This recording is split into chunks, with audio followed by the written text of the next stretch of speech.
Yes, indeed. We've got Dr. Olukunle Inyonda, who is the Managing Partner and CEO, Design Thinkers Group, Nigeria. Good morning, and thank you for joining us today. Well, it turns out that I don't know how much importance or attention we pay to thinking, because it's, I mean, from what we see out there, but give us an impression of how these things you see playing out, how you internalize them, and what goes through your mind seeing these things happen time and again. Good morning. Thank you, Chamberlain, for inviting me. I think the issue of insecurity in Nigeria is quite troublesome. And what goes on in my mind as an individual is to ask, everybody has been talking about insecurity. What is the problem actually? Is it insecurity? Will insecurity be the output rather than the input? And if you look at what the previous speakers have talked about, you have something like emergency solutions, you have something like, well, it is IPOB, it is this, it is that. For me, the problem you have currently affect who? Affect Nigerians, largely, all right? So, and who are Nigerians? Nigerian human beings. It's not PDP, it's not APC, it's not IPOB. We're talking about human beings that are affected. And if you look at the approach, the question I've asked myself actually is, are we solving the right problem using the wrong approach? Or are we solving the wrong problem using the right approach? Because most times that seems to be the problem, that we have. We don't even know what the problem is. Has anybody been able to actually define what the problem is? Beyond just using insecurity as a loose term. And I don't care what approach anybody have, or what solutions or what intention you have. As much as you don't put users or citizens at the center of the solution, the effort will always fail. And the question we need to ask ourselves is, each time we come up about all these solutions, interventions, do we think of human? You see, the formal approach of designing for people, designing the solution for people is gone. It has to be designed with the people. Who are the people that are affected, by this insecurity? And the way to look at it is, when you look at all your stakeholders, you want to ask yourself, who are the people with interest? Who are people who are interested in this problem? Who are people that have influence on this problem? And if you can address that critically by putting human at the center, using empathy as a basis of the solution, I think the solution will not be far-fetched. Thank you.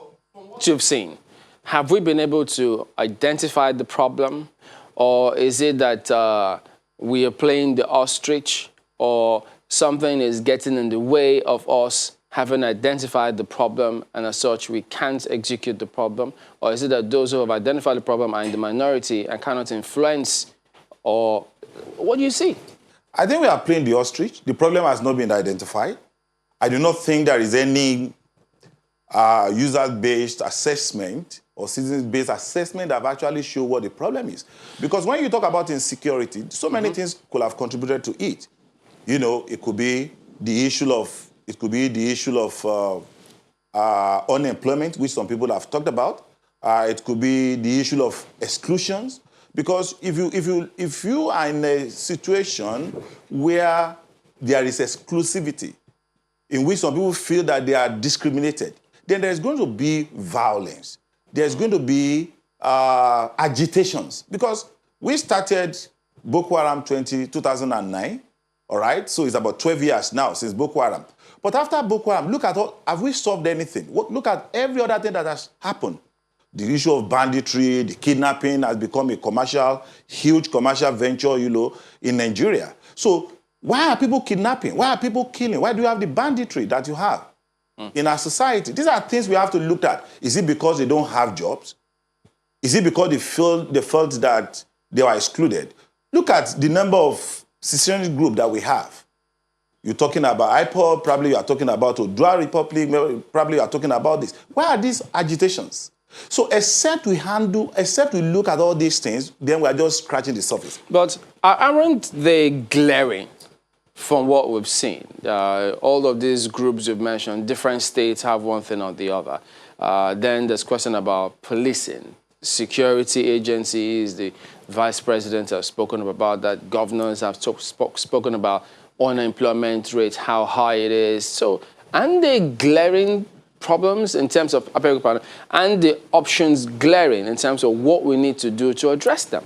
Okay, so if the problem is glaring, like you said, I always say that sometimes the problem may not be what they appear to have looked like. So if you think the problem is glaring, then why is it difficult for us to solve them? You said you were playing the ostrich. Yes. So if the problem is glaring, so we've seen the problem, and we're unable to solve them, then the problem is, why do we find it difficult to solve the problem? And if you can address the reason why we find it difficult to solve the problem, then the problem will be solved. Is it then a problem of maybe decoding the source of the problem? Because I don't even know how to put it. Of course, sitting down here this morning, Dr. Yoda, I've looked at the causes of, just a simple Google search, I said it earlier. I've looked at 3 different reports. 2 of them identify top cause of insecurity in Nigeria as unemployment and poverty. The other one puts unemployment and poverty on the list. Included in that list is bad governance, inequality, as you mentioned, and so many other things like that. But significantly, if we, and you have also referenced unemployment the other time, if we solve the unemployment problem reasonably, how significant do you think that will be in dealing with the problem of insecurity? I think if we're able to solve unemployment, then we'll likely solve the issue of insecurity. The World Bank projected that by 2030, 50% of those in extreme poverty will be in nations that have problem with insecurity. And what's going on in my mind is, if Nigeria is projected to be 400 million by 2030, so what's going on in my mind is, if insecurity continues, unemployment continues in Nigeria, so what that means is that most people will be in abject poverty will be in Nigeria, right? So if that is the case, so we have unemployment. Why do we have unemployment as a problem? The question I ask myself, are we a learning country? If you look at organizations today, either private sector or public sector, or whether government or whatever, that are thriving, that are making progress, they are learning organizations. And the question I ask myself, are we a learning country? What have we learned in the last 12 years that we've been battling with all these? What have we learned? The gentleman that spoke from Owerri talks about Imo being the having the largest unemployed youth in Nigeria. And I talk about 50-something%. And I say, if it is 50-something%, then by the time you discount the children and you discount the retirees, the elderly, then how many percentage is left? So which means that very likely people in Imo State, the youth in Imo State are likely unemployed. It's not just Imo State. When you have states like Samvara, like Yobe, recording about 80% poverty rate. So, and when you look at where you have all these problems, the pockets of problem here and there, they are in those areas where you have abject poverty. Now, how do we solve the issue of abject poverty, in Nigeria? Well, Dr. Yoda, we're at the final home stretch now. So in trying to come up with a solution, you have said it should be a people-centered solution. You feel that's where we have missing it, or been missing it in the past few years. We have a new IGP, acting IGP anyway. He has promised to have community policing. Sounds like people-centered solution. But in addition to this, do you subscribe to those who say that, there is a group somewhere, something like a Hydra, that is just somewhere thinking about ways to destabilize Nigeria and ensure that Nigeria does not succeed? Should we also factor that in coming up with a solution? I think we need a system-thinking approach, in the whole of this thing, because whatever IG is saying, IG is probably just addressing the one that has to do within his own circle of influence.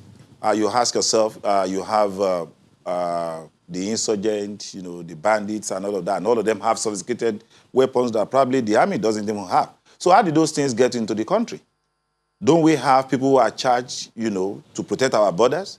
So if those who are charged to protect our borders failed to do that, then you have all these arms and ammunitions, everywhere. Isn't that the problem itself? So if the IG is saying that, okay, we want to look for a human-centered approach, what I think we need to do is that we need to take our discussion off camera, off the glamours of the lens, in which it's like you see the governors, probably they use taxpayers' money to buy some vehicles, and you see all the, we need to go beyond that. That what we need to do is to have stakeholders that have influence. There are people that can influence, the security issues in this country.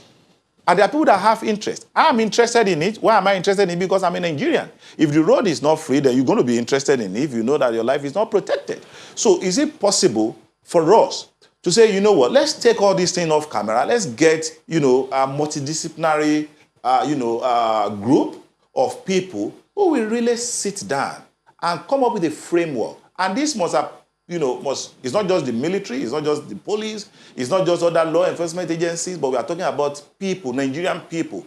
We have to look at desirability. All those solutions that you have, from the government, how many of them are actually desired by the people? And if people don't subscribe to it, those solutions will fail. So one of the things you want to look at is that aspect of desirability. Is that what the people want? Or can we get people to actually design the solution? That's what we need to address, actually. Is that solution going to weigh over and above justice being seen to have been done in terms of arrest people who are committing crime or killing people? Interesting question you just asked there. I've read, and we've heard to say, well, we know who the sponsors are. And the question I ask myself is the governor or the president or IG or anybody say, oh, we know who are the perpetrators. How many of those sponsors have been arrested? And so long as people are free to do whatever they like to do, and you will see that those who are poor will convince themselves that justice is not served, right? So if justice is not served, then people begin to take law into their hands. All right. Dr. Olukunle Yoda, Managing Partner and CEO, Design Thinkers Group of Nigeria. Does that mean your group thinks about a solution for Nigeria? Very interesting question. What we do, actually, when you talk about Design Thinkers Group, is actually a fair. We're in 26 countries, And what we do is actually to use human-centered design to solve complex problems, and to foster innovations. And this we have done, across 26 countries with different organizations, either public or private. Yeah, I think the country could do with a lot of things. People who are just there, think about a solution and implement the solution, not the one that will gather, or white paper that will gather dust. But thank you for your time this morning. Thank you.